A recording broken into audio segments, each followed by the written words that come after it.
passwords, credit cards, bank accounts could now be in the hands of hackers. It's a bug called Heartbleed, and researchers found it in OpenSSL. That's the encryption software used by about 2/3 of the internet. This is so big. Get this quote from one tech expert.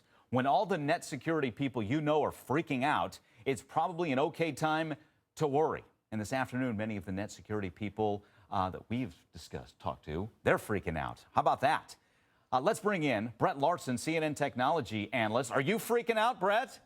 Yeah, honestly, the more I read about this, the worse it gets. So yeah, we should be a little extra scared about something like this, and for a pretty basic reason, in that it's totally out of our control as a web user. It's not an issue of you got to run this patch on Windows, you've got to download this security update, you've got to make sure your security software is up to date. This is on their end of the web, of all the transactions we like to make, and there's no way as a user to find out if the site is patched or not. So it really leaves us all open to this hacking. Well, so we're helpless and vulnerable. Yes. Which is the worst place to be. You're making the us feel worst great. place to be. Okay. Yeah, I'm sorry that I have to make you feel so bad. Now, there are a couple of things that you can do sort of proactively, and then there are obviously things you're going to need to do reactively. All of the sites that you go to, and I do mean all of them, your banking sites, emails, shopping, and things like that, you need to check with them, and not by email. You need to go to the site. They will, in the next 24 to 48 hours, everyone is going to be posting, the Amazons, the Facebooks, the Googles, they're all going to say, it's not a problem with us. Google, Facebook, and Yahoo have already said, it's not a problem here, this is fixed. You're going to need to check with them and see if they have fixed the problem. Once they have fixed the problem, go in and change your passwords.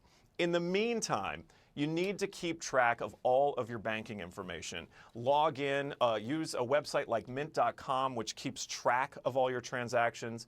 Check your credit card. Do any sort of alerts on your credit card and bank that you can that will send you an email or a text if someone is using your account with the card not present, or things like that, to protect yourself so you can be very proactive should there be a problem. Okay, so I think a lot of people, how could this play out? If I go to a retailer, and a lot of people like to buy online, can I make myself vulnerable? I punch in the credit card, I want my item, and in that process, could I be vulnerable?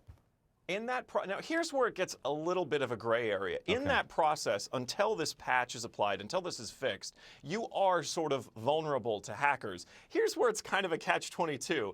By telling everybody about it, the hackers now know what they need to do to get our information. Unfortunately, you have to tell everybody about it so all of these websites know to update their information. For now, you're gonna have to sort of roll the dice and say, how badly do I need 50K cups of Tully's coffee by tomorrow from Amazon.com? And if it is that bad, then by all means, roll the dice. Don't wait till Friday when most of this stuff is We need our coffee. Oh, yeah, great example. That's a great example. Brett, great stuff. Thanks for boiling it down for us. We'll keep an eye on it and have you back again. Thanks for having me. Helpless and vulnerable. Thanks, Brett.